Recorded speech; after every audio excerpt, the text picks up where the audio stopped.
સુરતમાં youth nation દ્વારા ભવ્ય નશામુક્તિ અભિયાનનું આયોજન કરવામાં આવ્યું. સે નો ટુ ડ્રગ્સ થીમ પર 20 x 20 ફૂટની વિશાળ રંગોળીનું આકર્ષણ કેન્દ્ર બન્યું હતું. કલાકાર દ્વારા દાંતની 6 કાર ખેંચવાની અદ્ભુત સ્ટન્ટ કરવામાં આવ્યો હતો. શહેરની સૌથી યુવાન મહિલા પાયલટ અને જાણીતા કલાકારની વિશેષ હાજરીથી લોકોમાં કુતૂહલ પેદા થયું હતું.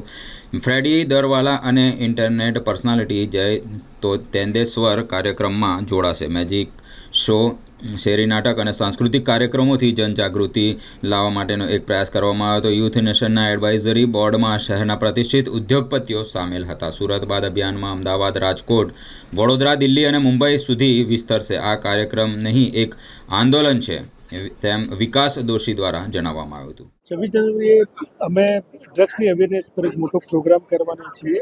યુથ નેશન જે છેલ્લા 12 વર્ષથી કરે છે, આ વર્ષે બી એક મેગા ઇવેન્ટ કરવાના છે. પ્રાઇમ શોપ પરથી વાય જંકશનને વચ્ચે એની અંદર લગભગ 30 થી 40 હજાર લોકો સામેલ થવાના છે અને સુરતના અલગ અલગ ટેલેન્ટ એ ત્યાં આવીને એક્ટિવિટી કરવાના છે. લગભગ 22 જેવા સ્ટેજ પર એક્ટિવિટી થશે.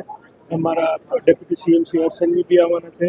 સુરત પોલીસ ત્યાં ઓપનમાં એક પરેડ કરવાની છે. એને અલાવા અમે એક બહુ મોટો ઝંડો ત્યાં લહેરાવવાના છે, જેમાં 54 લોકો એને ઝંડોને બોલશે, એ લોકો રહેશે. ને બાકી બહુ બધું એક્ટિવિટી ત્યાં રહેશે. જે લોકો ત્યાં આવશે એના માટે એક અદ્ભુત અનુભવ રહેશે, લાઈફ ટાઈમ એક્સપિરિયન્સ રહેશે.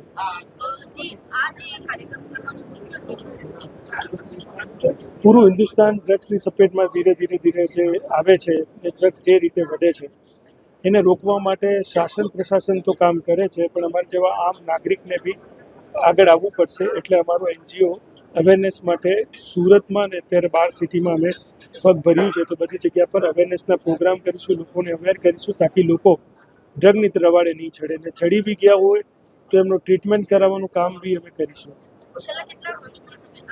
12 વર્ષથી.